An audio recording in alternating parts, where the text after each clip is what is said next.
السلام عليكم ورحمة الله تعالى وبركاته. 4 دول تراسل الجزائر بشكل عاجل، من بينها المغرب.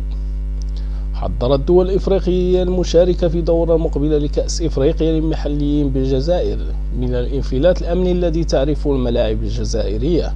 وبحسب مصادر من داخل الاتحاد الإفريقي لكرة القدم الكاف، فإن المغرب والكاميرون والكوت ديفوار ومصر قد راسلوا الجهاز الكروي المذكور لتأمين منتخباتها وجماهيرها أثناء الإقامة بالجزائر. وذكرت البلدان المذكورة بانفلاتات الأمنية التي عرفتها الملاعب الجزائرية مؤخرا، والتي واجه خلالها اللاعبون مصيرهم دون تدخل أمني جزائري.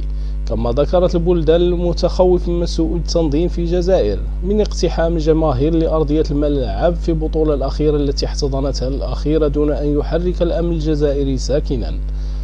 وحددت الجامعة الملكية لكرة القدم تاريخ 11 يناير القادم للسفر إلى عاصمة الجزائر للبصم على مشاركة متميزة بنهائيات كأس إفريقيا للمحليين المقررة في فترة بين 13 يناير و4 فبراير القادمين.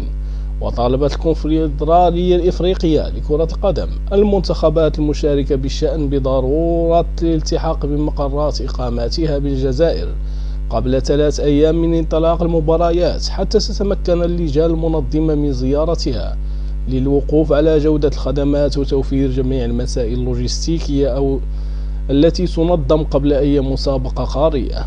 ومن المقرر أن يعلن مكتب المديرية للجامعة الملكية المغربية لكرة القدم يوم الثلاثاء رئيس بعثة المنتخب الوطني إلى الجزائر.